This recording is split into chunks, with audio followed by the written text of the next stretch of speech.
Bien, eh bien, nous allons, dans le cadre de l'exposition au musée de la Poste, à la Pointe de l'Art, parler des falsifications des timbres-poste français pour fonder la Poste des origines à nos jours. Et on parlera un peu des précautions mises en œuvre par l'administration pour prévenir ces falsifications. Alors, je vais suivre l'ordre chronologique de l'apparition des falsifications et traiter les procédés d'impression des timbres-poste originaux et des falsifications en leur remettant dans les contextes historiques et techniques. Le premier timbre-poste a été mis le 1er mai 1840 en Grande-Bretagne. Il est imprimé en taille douce, l'effigie de la reine Victoria est due au burin des Ions, et le fond, le cadrement sont réalisés par une machine. Et si vous regardez, en bas à gauche et à droite, il y a 2 lettres. Cet alphabet était destiné à éviter les falsifications en grand nombre, puisque tous les timbres avaient des lettres différentes. Le premier timbre-poste français était mis le 1er janvier 1849. C'est la Cérès gravée en taille de relief, autrement dit en typographie, par Jacques Jambard, graveur général des monnaies et des médailles. Dès le début, le 7 septembre 1848, la typographie est choisie comme mode d'impression, parce que c'est celle qui est jugée au double point de vue de l'art et des garanties contre la contrefaçon qui est la meilleure. Et donc, il y a toute une liste de détails, et ce texte est issu des archives de la monnaie qui est conservé au musée de la Poste. Barre continue dans son propos en expliquant que pour éviter les contrefaçons, il y aurait une proposition qui tendrait à augmenter encore les difficultés de contrefaçon.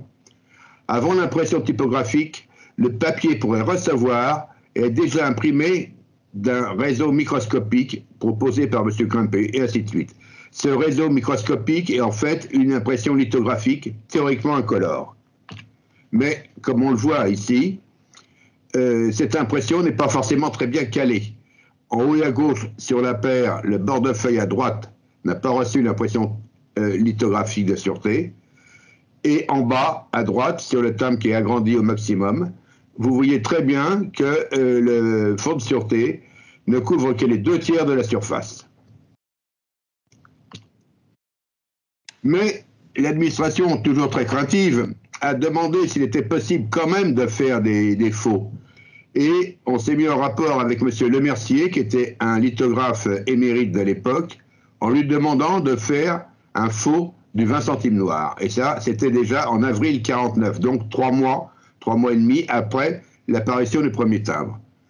Et à gauche, vous avez le rapport qui est conservé dans les archives de la monnaie au musée de la Poste. Et à droite, vous avez un agrandissement avec une montre de 3 des timbres authentiques et à gauche, le timbre reporté. Le rapport conclut qu'il est impossible de faire une falsification par ce moyen-là. Donc, l'administration est relativement sereine. L'administration est donc rassérénée quant à la possibilité de faire des reports lithographiques des timbres-poste. Mais en réalité, l'administration est bien plus inquiète de la réutilisation des timbres par les particuliers, des timbres déjà oblitérés.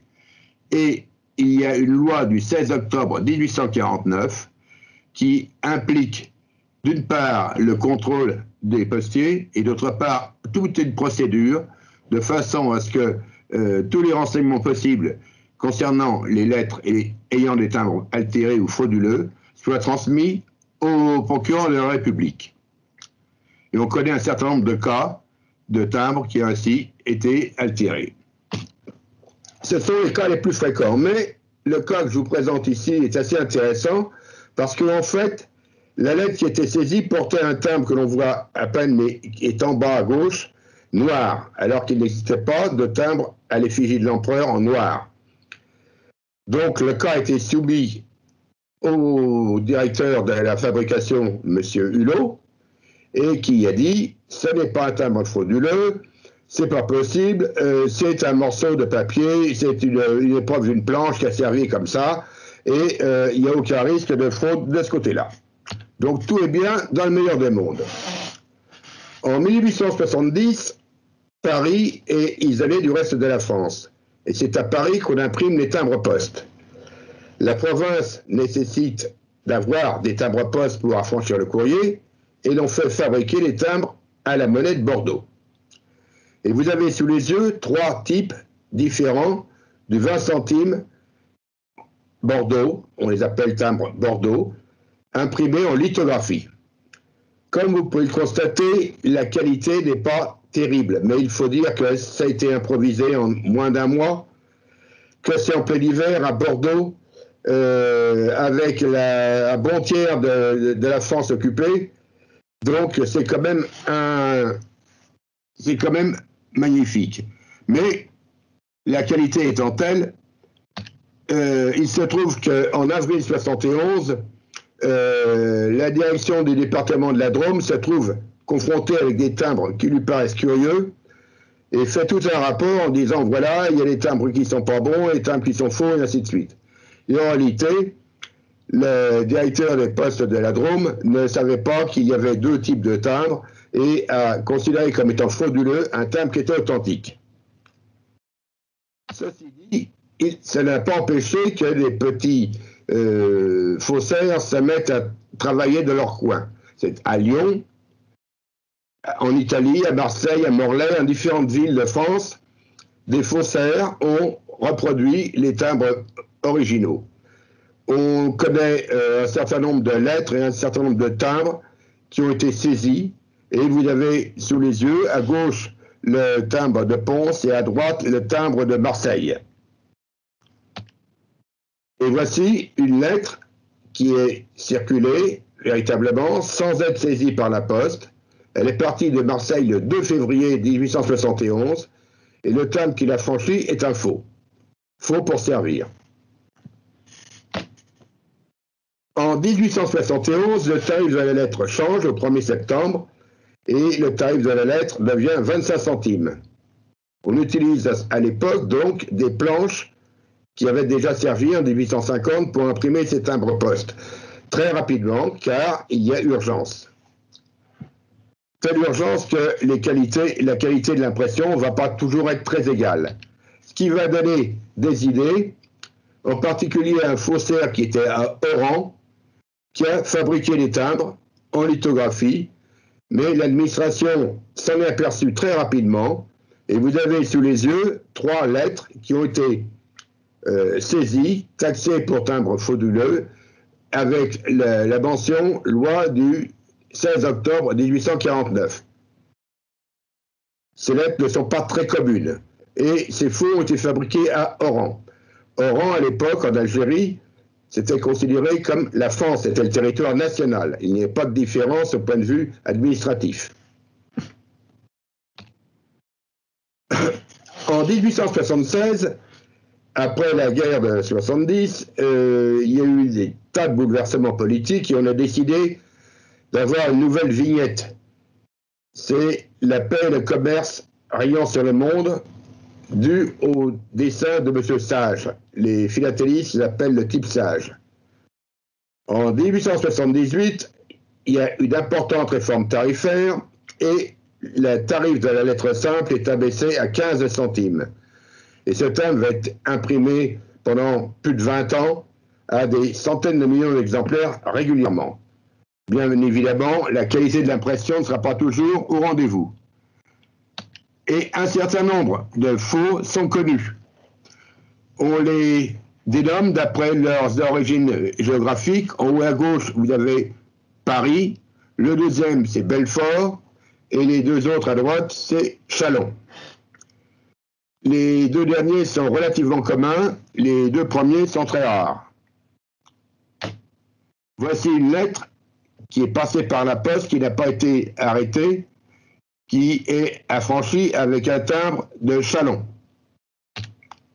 Mais certaines ont été interceptées, et vous voyez ici un dossier de procédure avec le procès verbal, la lettre qui est agrafée, la taxe, et une lettre du ministère des Postes et Télégraphes, direction de la Drôme, encore une fois, au procureur de la République pour poursuivre le faussaire, du moins pour essayer de l'identifier. En fait, les faussaires ont été identifiés, les timbres ont été saisis, on en a trouvé par la suite sur le marché philatélique. À gauche, vous avez le timbre authentique de l'administration, et à droite, un bloc de 10 des faux de Châlons qui s'est évaporé comme du greffe du tribunal de Châlons. Voilà en grand la différence entre les deux timbres. Le timbre de gauche, qui est le timbre authentique, c'est un timbre imprimé en typographie, et le timbre de droite, qui est le faux, est une reproduction en lithographie. Et vous voyez par exemple, si vous examinez un tout petit peu l'épaule gauche de la déesse qui est à gauche, pour le faux, c'est une tache infâme de couleur. Partout où il y a des traits, vous avez des grosses taches de couleur, vous n'avez plus de détails. La reproduction lithographique a complètement modifié l'aspect du dessin.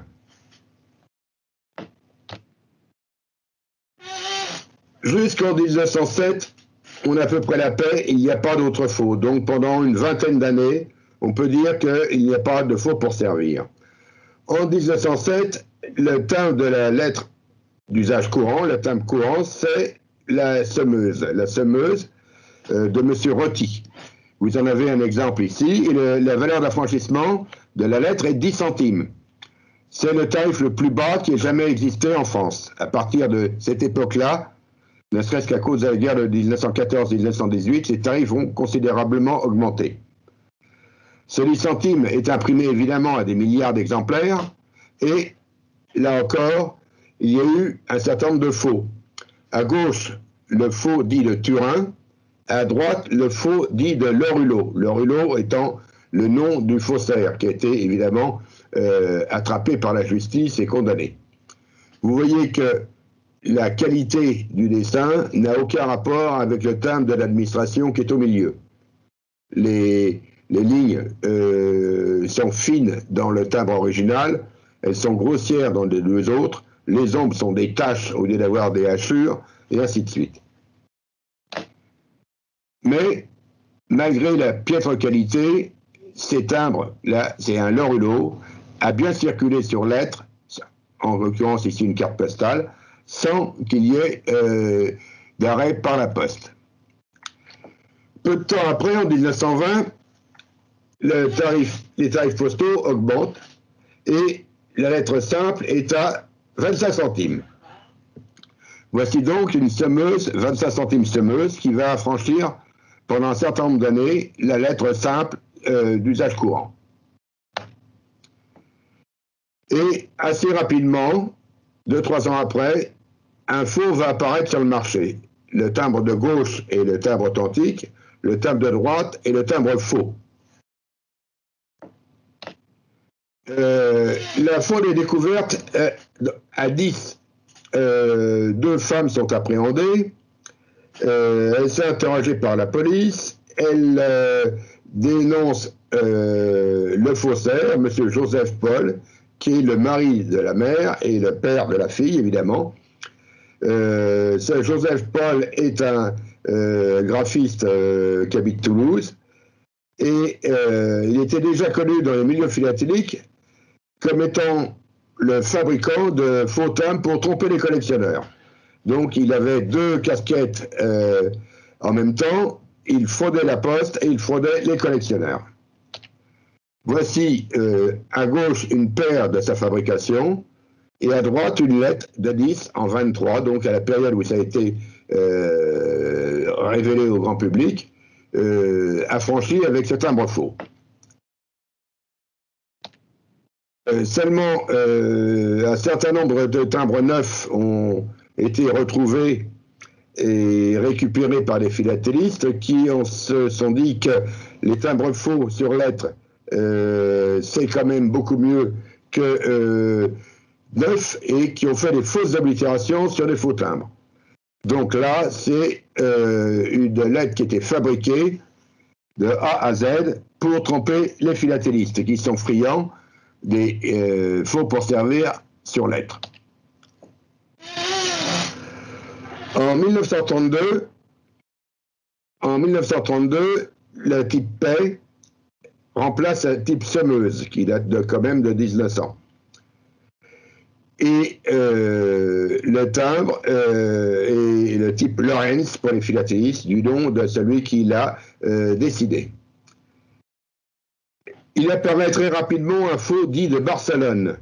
On l'appelle de Barcelone parce que l'on pense qu'il a été fabriqué là-bas, à Barcelone, mais il a été utilisé aussi à Sissonne, où on a interpellé, entre autres, le postier de Sissonne qui avait acheté un lot de timbres meilleur marché que les 50 centimes, sans y voir du bal.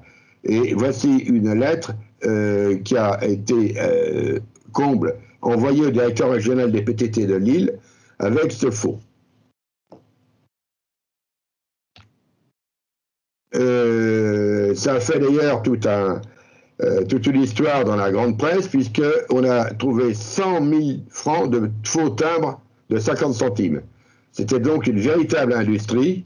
C'était là une des premières manifestations de l'industrie du faux timbre. Auparavant, on était plutôt dans l'artisanat. À partir de maintenant, on va entrer dans de l'industrie.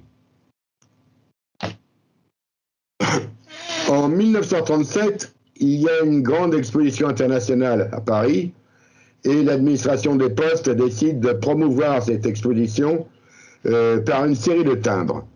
Donc, on va émettre plusieurs timbres, dont un 50 centimes que l'on appelle Galanis, du nom de celui qui l'a dessiné. Et il est mis en vente en 1936, en 15 septembre. Et on découvre rapidement qu'il y a des faux. En fait, l'affaire a été étouffée dans l'œuf quasiment immédiatement. Par suite d'indiscrétion, la police est intervenue, les timbres ont été saisis et on ne connaît que très très peu de lettres ayant circulé. En voici une avec ce faux timbre.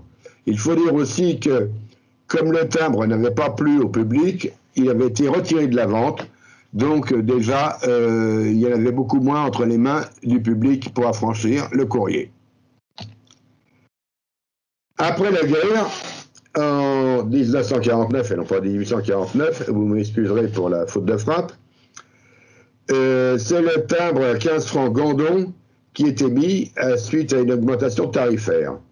Et très rapidement, des faux apparaissent. Là encore, c'est une industrie complète. Et vous voyez qu'on différencie facilement le timbre Gandon, authentique à gauche, de celui qui est faux à droite, car la signature n'est pas Gandon, mais Candon. C'est un C, non pas un G. Pour le reste, vous voyez la forme des yeux qui est complètement différente, les hachures du menton qui ne sont pas en place, et ainsi de suite. Mais l'administration s'est penchée très rapidement sur ces faux, car un certain nombre ont rapidement circulé. Il y a eu, vous voyez, en mars 50, la Sûreté nationale fait une enquête concernant ces faux timbres et le transmet à l'administration des postes, qui, elle, va envoyer une circulaire signé par le directeur général des postes à tous les postiers, de façon à ce qu'ils puissent reconnaître les timbres faux des timbres authentiques.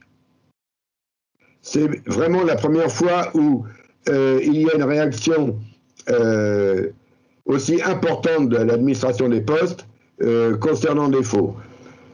Auparavant, c'était des saisies de courriers lorsque les postiers décelaient un faux. Là, il y a une démarche dans l'autre sens où on informe les postiers qu'il y a des faux et on leur donne les moyens de les différencier. Et la Poste communique au grand public par l'intermédiaire de la grande presse. Vous voyez, en mars 50, nous avons ici un communiqué de presse, en rappelant l'article 142 du Code pénal, qui punit d'un emprisonnement de 2 à 5 ans ceux qui ont vendu, colporté, distribué ou fait usage des timbres contrefaits. Ça n'empêche que quelques temps après, en 51, Le 15 francs qui est devenu bleu est également falsifié. Vous avez à gauche un timbre authentique et à droite un timbre faux. La différence est plus subtile, il est nettement mieux fait que le 15 francs précédent. Et vous avez, on ne connaît que 2 ou 3 lettres, dont celle-ci, ayant circulé avec le timbre faux.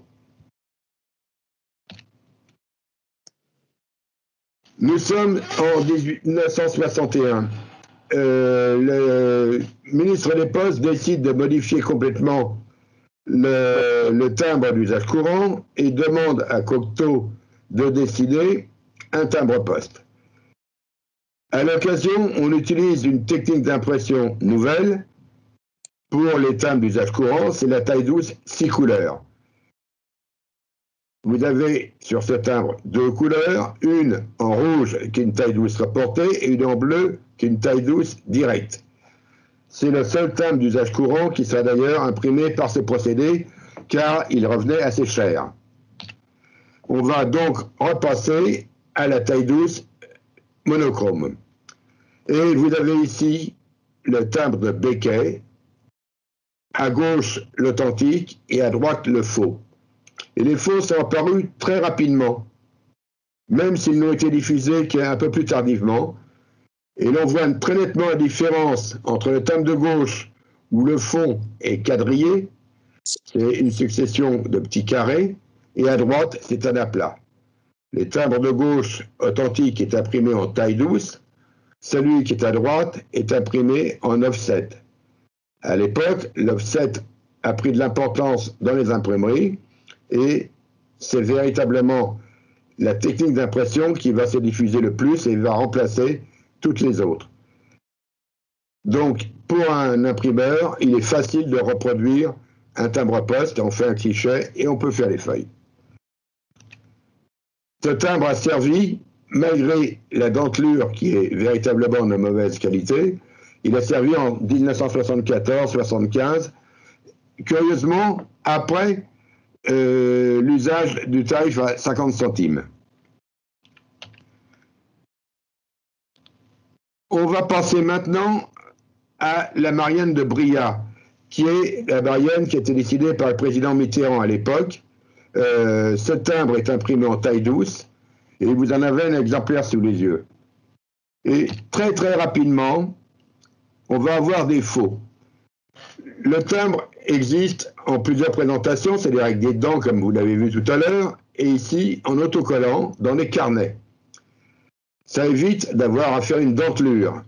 À gauche, vous avez le timbre authentique, et à droite, vous avez le timbre faux. Évidemment, sur les agrandissements, c'est facile à voir. Vous regardez que les grands aplats, les grands fonds sont des successions de lignes entrecroisées à gauche, alors qu'à droite, c'est simplement de l'aplat complet. Il n'y a plus aucun détail. Les faussaires ont été jusqu'à fabriquer des faux carnets intégralement. Celui de droite est authentique, celui de gauche est faux. Et les couvertures, de la même façon, celle de droite, la couverture est authentique, celle de gauche, la couverture est fausse. On est maintenant dans la grande industrie, c'est-à-dire que les faussaires peuvent produire des centaines de milliers de timbres faux. Voici une lettre qui a été envoyée le 3 février 1990, c'est-à-dire le jour même de l'apparition du timbre authentique.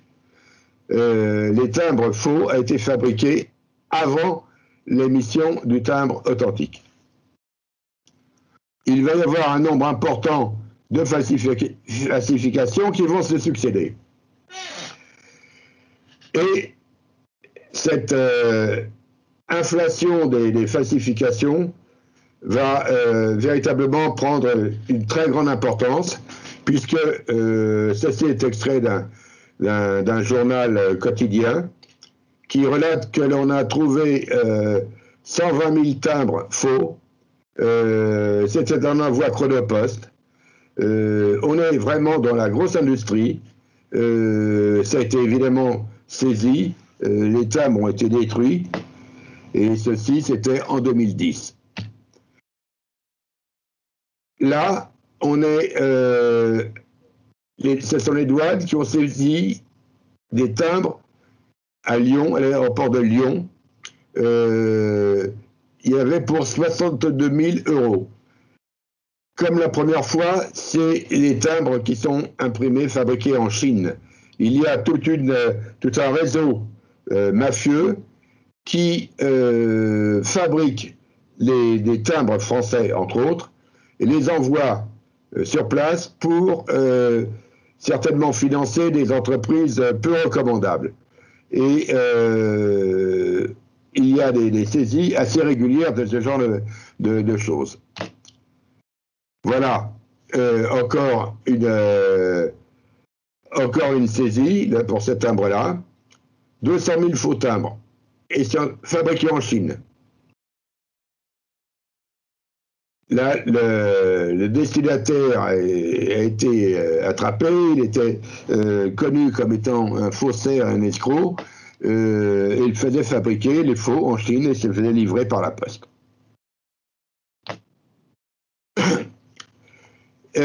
Il faut rappeler que le code pénal punit les faussaires et ceux qui les transportent, les distribuent ou les utilisent.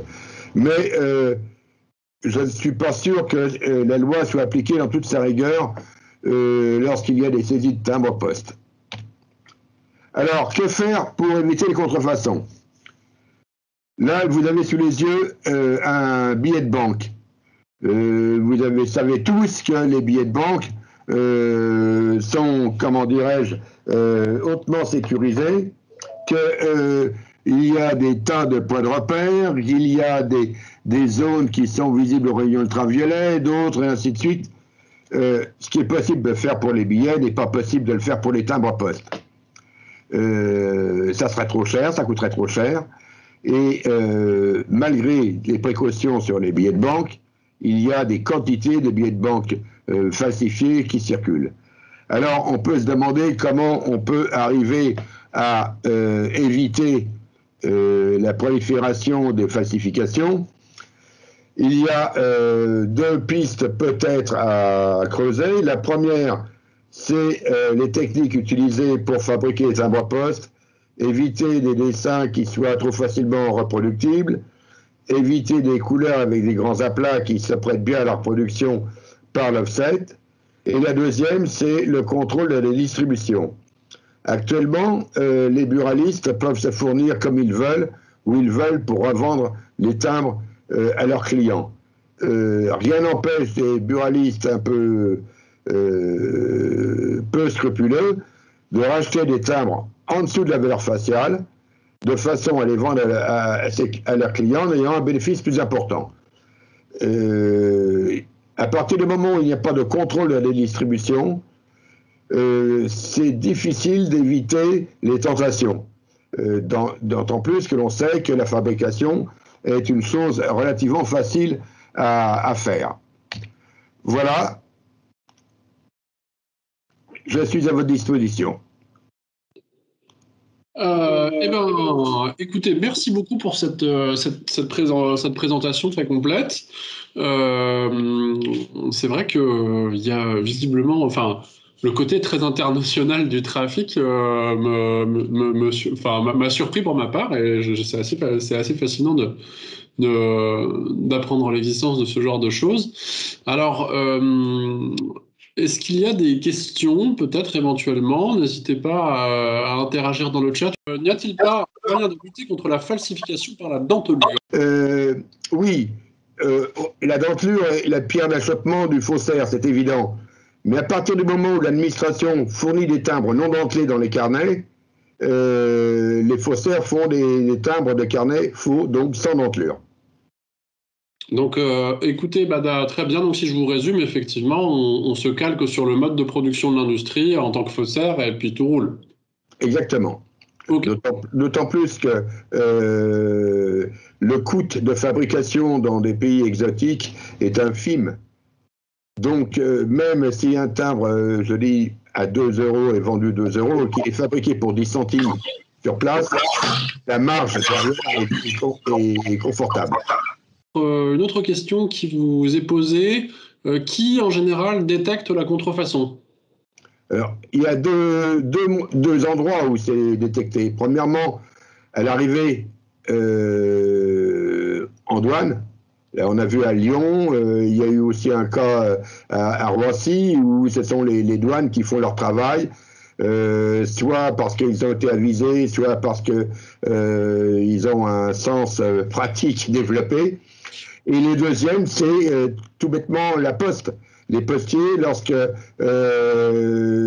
quelque chose leur paraît curieux, peuvent toujours comparer le pli qu'ils ont entre les mains avec les timbres qu'ils vendent et voir si quelque chose ne va pas. Mais pour l'instant, la fabrication étant industrielle, c'est surtout au niveau de l'entrée sur le sol français. Oui, vous disiez, alors vous disiez la dernière fois que, enfin vous disiez là tout à l'heure que effectivement on pouvait pas reproduire les modes de contrôle un peu des billets de banque par bande magnétique sur le côté. La semaine dernière, on parlait du placement des bandes phosphorescentes sur certains timbres qui permettaient d'identifier leur nature, un timbre prioritaire ou timbre vert ou ce genre de choses. Est-ce qu'il serait envisageable éventuellement de procéder de la même manière avec un timbre-poste français ou est-ce que c'est complètement hors sol?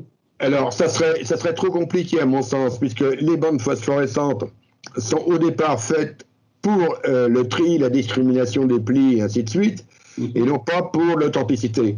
D'autant plus que les faussaires savent bien imiter, si j'ose dire, l'aspect visuel des bandes phosphorescentes, qui évidemment ne passent pas sous les rayons ultraviolets, mais pour le kidam qui a le timbre sous les yeux, il voit deux bandes, il ne va pas se poser de questions pour savoir si elles sont authentiques ou si elles sont fausses.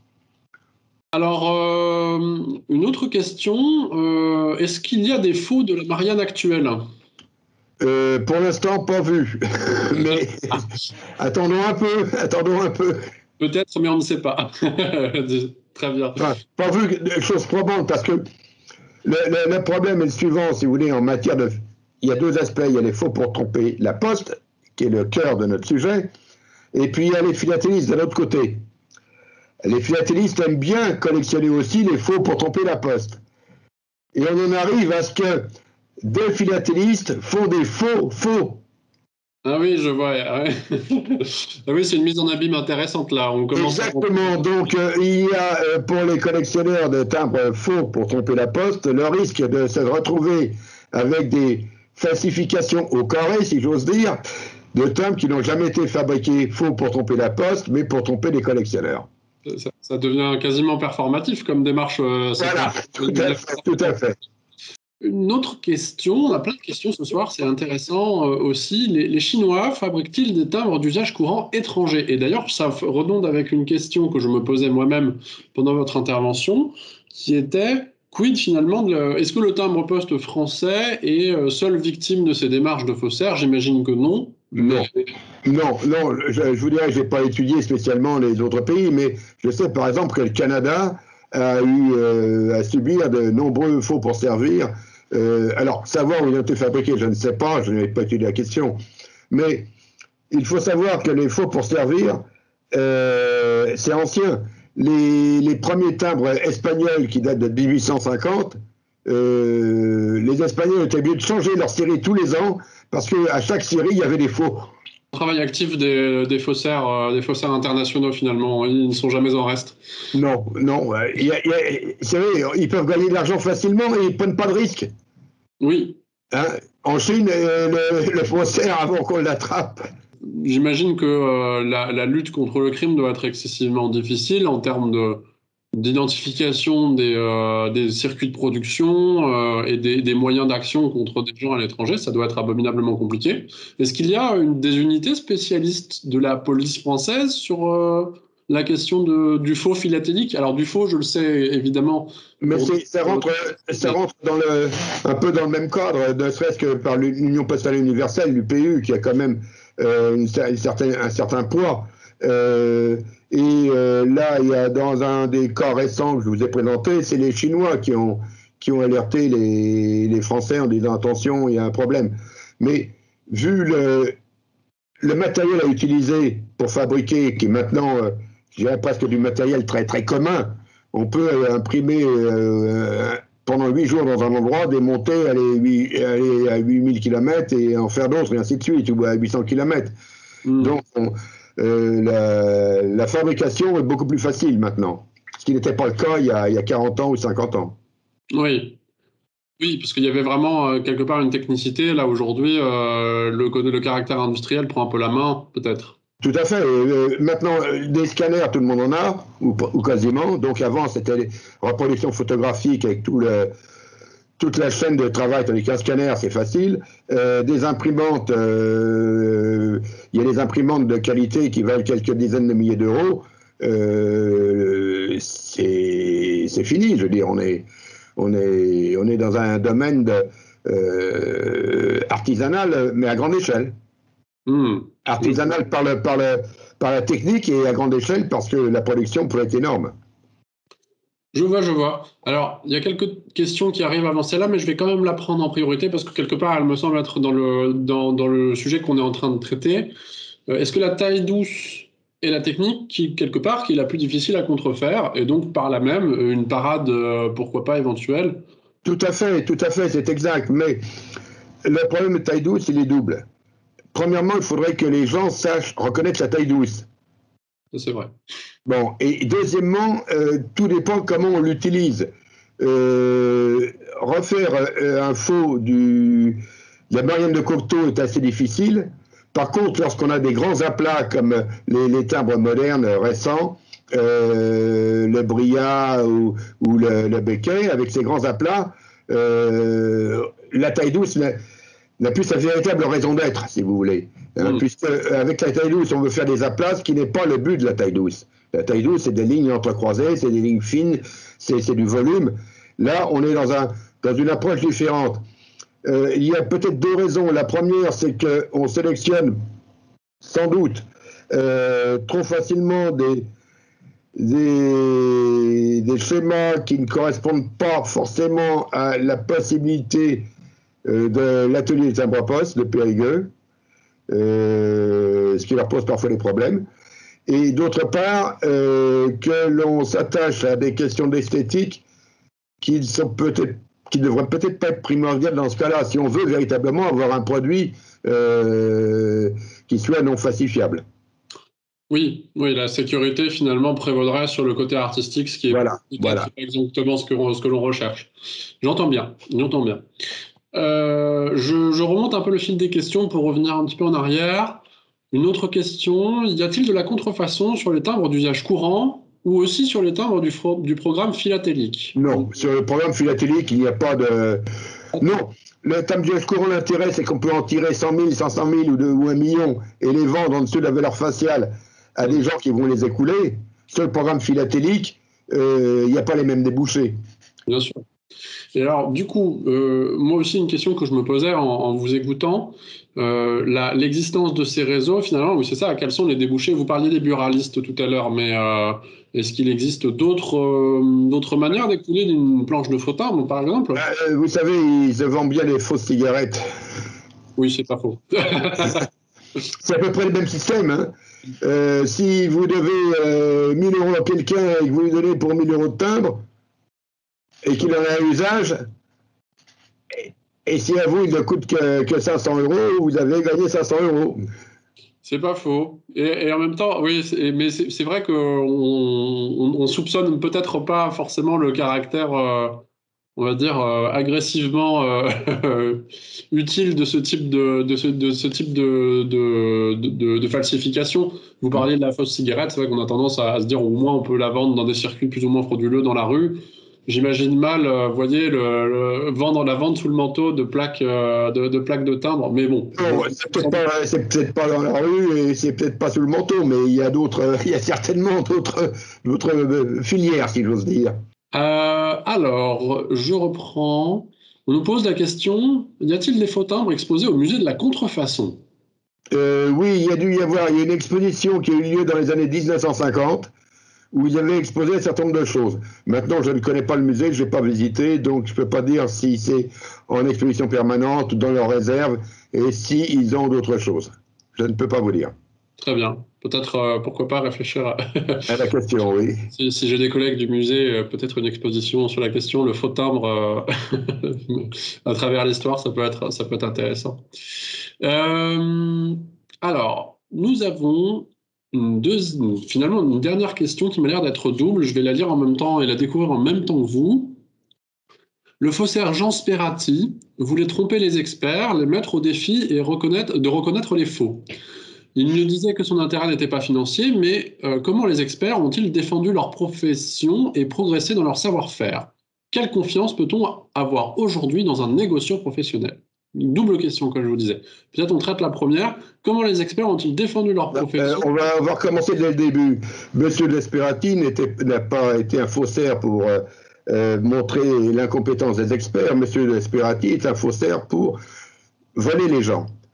D'une façon précise, la légende qui est apprise dans les journaux est très gentille, mais on a des écrits de philatélistes dans des revues philatéliques la fin du 19e siècle qui déjà dénonce M. Sperati comme étant un faussaire.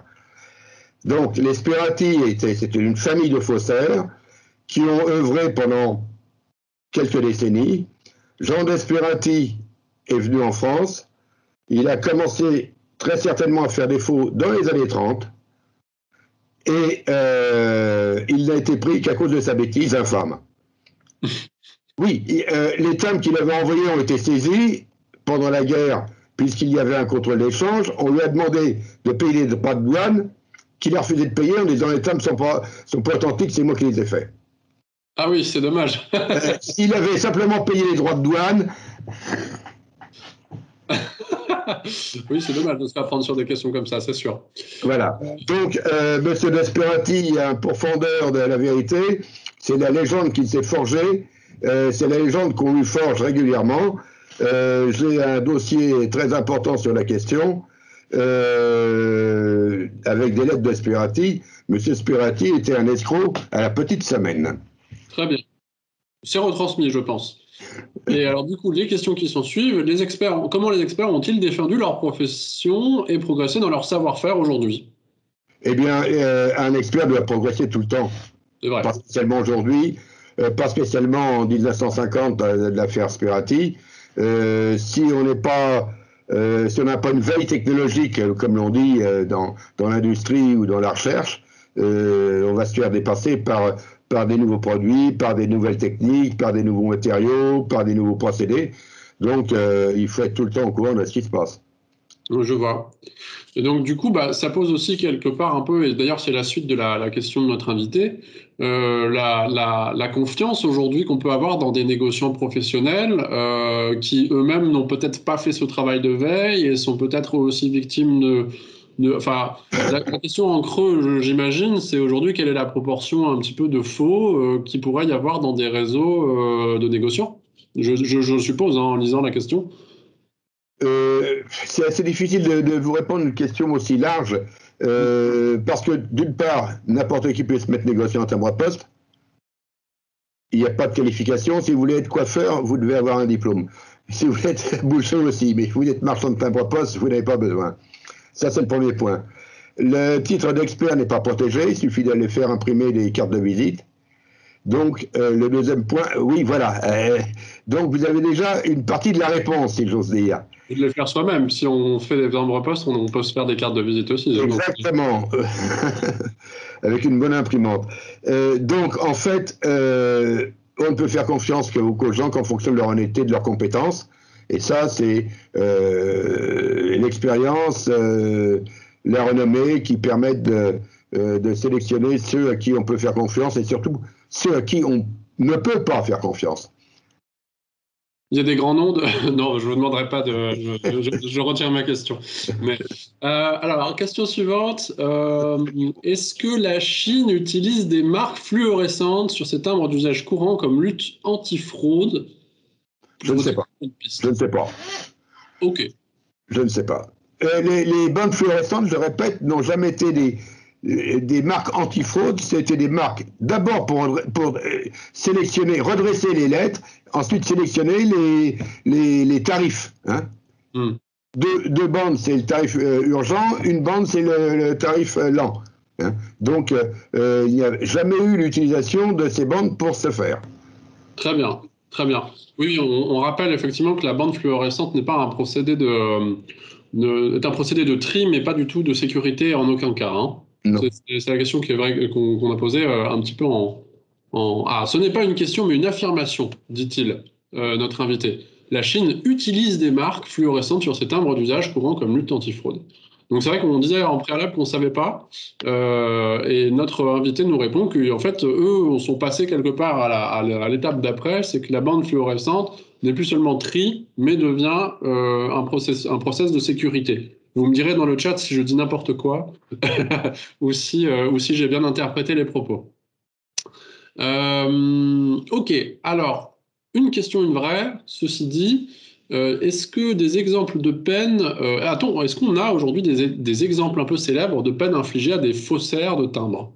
On n'a rien depuis 1950. Tous ceux qui ont été vraiment pris, sur lesquels on a des traces, on a des jugements ou autres, ça remonte à 70 ans. Hein, parce que les récents, si j'ose dire, comme les faussaires ne sont pas en France, ouais. Ça fait difficile. Bon, là, dans le dernier cas montré, il y a un intermédiaire qui a été pris puisque le paquet lui était envoyé. Maintenant, je n'ai pas été voir quelle condamnation il a reçu pour cela. Hein. Et vous rappelez aujourd'hui, la loi française prévoit donc du coup une amende de 750 d'une certaine somme, j'ai l'impression. Vous l'avez dit tout à l'heure un peu dans la présentation. Hein, oui, je l'ai dit, je dois avoir ça quelque part parce que je ne le connais pas par cœur. 5 ans d'emprisonnement et 75 000 €. Oui, quand même. Hein. Ouais. Effectivement, c'est pas une petite. C'est pas pour les faussaires. Hein. C'est ceux qui vendent, transportent, distribuent, utilisent. Ouais. Donc, oui, est-ce que c'est l'un de tout ça ou s'il faut faire, si on est surpris avec un faux timbre sans qu'on en ait la connaissance nous-mêmes. Oui, si vous avez un faux timbre, on vous dit peut-être pas grand-chose, mais si vous avez... extrapole évidemment. Hein, mais... Si vous avez 5000 chez vous, peut-être qu'on vous posera des questions. Peut-être c'est un petit peu différent, c'est sûr. Ok. Alors, une nouvelle question qui nous arrive dans le chat. Que penser des falsifications sur les couleurs utilisées pour l'impression, comme sur le 5C Empire dentelé?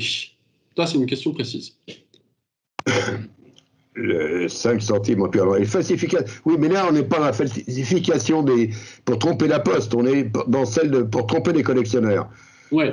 Alors là, on peut faire un chat pendant 8-10 jours, si vous voulez. Peut-être pas 8-10 jours, mais peut-être 5 minutes, ça serait peut-être...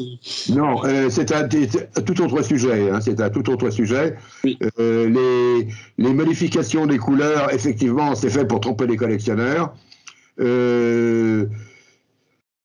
Avec un peu de chimie, on peut faire changer beaucoup de couleurs. Mais là, c'est un sujet qui n'a aucun rapport avec celui d'aujourd'hui, c'est sûr. C'est un sujet passionnant, ceci dit, parce qu'effectivement... Mais là...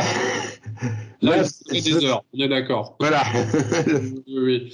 Donc effectivement, on s'abstiendra des questions sur le circuit des collectionneurs, puisqu'on rappelle, comme vous l'avez dit tout à l'heure, que désormais, on a même carrément des gens qui font des fautes de faux pour pouvoir les... Enfin, là, ça commence à être effectivement assez métaphysique comme question. Alors, une autre question sur les collectionneurs de timbres. Il y a aussi des contrefaçons, donc effectivement, c'est ce qu'on disait. Hein. Comment s'en prémunir, notamment sur les timbres anciens? On revient un peu sur les questions finalement collectionneurs. Où est-ce qu'on peut trouver les infos à ce sujet? Merci par avance de votre réponse. Donc très rapidement, comment se prémunir de se faire arnaquer finalement quand on est collectionneur? Si vous avez un conseil rapide à donner. Un conseil rapide, c'est déjà, on n'achète pas les timbres à des gens qui ne sont pas véritablement des marchands de timbres. Parce que les gens qui ont une patente et pignon sur rue ont une certaine responsabilité, comme n'importe quel commerçant. À partir du moment où ils vendent quelque chose et qu'ils fournissent une facture, on peut se retourner contre eux. Dans les autres cas, il n'y a aucun recours. Oui. Si vous, personnellement, vous vendez un faux à un autre collectionneur, et vous pourrez toujours dire, moi je ne savais pas, je suis désolé, excusez-moi, mais j'y suis pour rien. Si c'est un négociant, il ne peut pas expliquer de cette affirmation. Il est tenu de vendre un produit qui correspond à la description. Oui. Bah alors, ce qu'on peut effectivement du coup conseiller à notre auditeur quelque part, c'est de passer par des réseaux spécialisés avec facture et preuve d'achat à l'appui, de manière à pouvoir interagir avec le commerçant une fois la preuve éditée, quoi, si je comprends bien. Absolument. Voilà, tout simplement. Comme dans n'importe quel autre commerce, finalement. Ne pas acheter des choses sur un marché plus ou moins noir vous prémunit de l'arnaque. Donc, c'est toujours un peu la question. Très bien, très bien. Alors, je vois qu'une personne est à nouveau en train d'écrire. Voilà, il vaut mieux éviter les marchés de timbres comme le Carré Marigny, dit-on. Bah, Carré Marigny, il est un peu moribond actuellement du fait du Covid. C'est le premier point. Le deuxième point, c'est qu'au Carré Marigny, les gens qui ont des stands, ce sont des négociants patentés. Le fait qu'ils soient sous une toile de tente plutôt que sous un plafond quelconque ne change pas du tout leur statut. Donc, ce sont des professionnels comme les autres. Certifié et reconnu, donc. Absolument, puisque pour avoir l'autorisation de s'installer, il faut avoir un registre du commerce. Quel est le montant de la plus grande fraude de timbres? On nous pose la question. Alors, pour tromper la poste, j'aimerais dans le même cadre. Oui, on reste dans le même cadre. Alors, c'est une anecdote que j'avais hésité à mettre dans la conférence, mais comme c'est pas les timbres français, elle est assez savoureuse. Il y avait au Stock Exchange à Londres un guichet télégraphique. Et les agents de change confirment leurs ordres par un télégramme qui était affranchi à 1 shilling. Ça a duré un certain temps, et trentaine d'années plus tard, des marchands de timbres ont racheté des sacs de courrier dans lesquels il y avait des timbres provenant du Stock Exchange, et ils se sont aperçus qu'ils étaient faux. Donc il y a une enquête qui a été faite, et le préposé a fait ça pendant 17 ans. Ah oui, quand même. Il n'a pas évidemment franchi tous les télégrammes avec des timbres faux, parce que ça serait vu, mais pendant 17 ans, c'est le même préposé au télégramme, au Stock Exchange, de centaines de télégrammes par jour, qui a consciencieusement fait fabriquer les timbres et les mettait sur les télégrammes.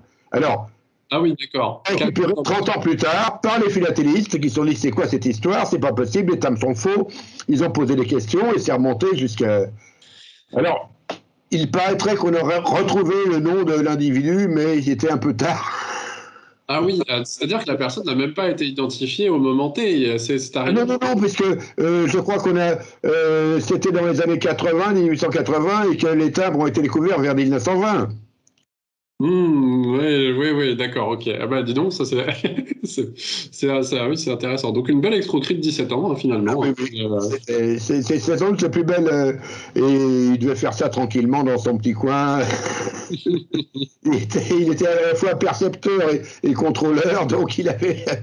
Oui, à la fois juge et partie. Exactement. Allez, une dernière question pour la route, et puis ensuite, je vous propose de conclure la conférence. Est-ce que les pays collaborent entre eux contre la fraude via l'UPU, une dimension internationale de lutte contre le crime, pour finir cette conférence? Évidemment, puisqu'il y a des conférences régulières, il y a des échanges d'informations, et que je ne dirais pas qu'il y a une police dans le sens où on l'entend d'une façon habituelle, mais il faut savoir aussi que par exemple Interpol n'est pas une police, c'est un organisme qui met en relation des polices de différents pays. Et l'UPU agit de la même façon. Les opérateurs postaux ont des rapports entre eux. Les timbres courants anglais, apparemment, sont également très contrefaits à l'effigie de la reine. Oui, mais ça, c'est devenu une plaie depuis une vingtaine d'années. C'est l'apparition des techniques d'impression moderne qui permet ce genre de choses. Hein. Auparavant, on est dans du bricolage, de l'artisanat, du gars qui travaille tout seul dans son coin dans sa cave ou dans son grenier. Et là, maintenant, on est vraiment dans des opérations mafieuses et industrielles. Je suis étonné qu'il n'y ait pas de fraude sur les timbres artistiques assez faciles et plus chers avec les moyens de reproduction actuels. Ce sera ma dernière question. Merci à vous. Mais merci à vous pour toutes ces questions.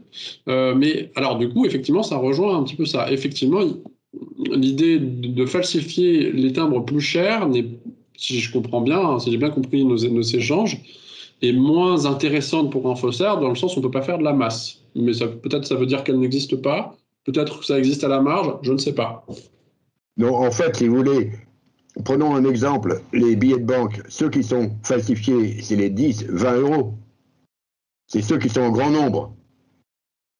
Vous avez des timbres, des billets à 50 euros, les gens se méfient. Bon, si vous falsifiez des timbres à 4 euros ou à 6 euros, des grosses faciales, d'abord, l'usage est beaucoup plus restreint. Vous n'utilisez pas des timbres à 4 euros pour affranchir votre courrier. Non, c'est peu, j'avoue. Non, mais voilà le problème déjà. Donc, l'usage étant plus restreint, le débouché est moindre. Le débouché est moindre. Techniquement, on peut le faire, c'est pas un problème, mais pratiquement, c'est pas rentable. En plus, ces timbres-là sont des grands formats. Par rapport aux autres qui sont des petits formats, déjà, on gagne rien qu'au format. Bon, eh ben écoutez, c'était assez passionnant cet échange, donc je vais me permettre de vous remercier. Je remercie également nos auditeurs qui ont suivi et participé activement, je dois dire, ce soir à la discussion. Vraiment mille merci. Je pense qu'on a appris plein de choses ce soir. C'était très agréable. Donc, écoutez, je propose qu'on s'arrête là pour la conférence. Pour nos amis spectateurs, auditeurs, sachez que c'était la dernière conférence de la saison. Nous reprendrons le cycle en septembre. Donc, effectivement, plutôt avec une table ronde sur le thème des tailles-douciers et des artisans graveurs en France. Puis nous aurons effectivement un autre cycle de conférences à la rentrée qui reprendra toujours sur le thème de l'exposition. Je vous remercie d'avoir suivi ces conférences du Musée de la Poste. Je vous souhaite à tous une très belle soirée.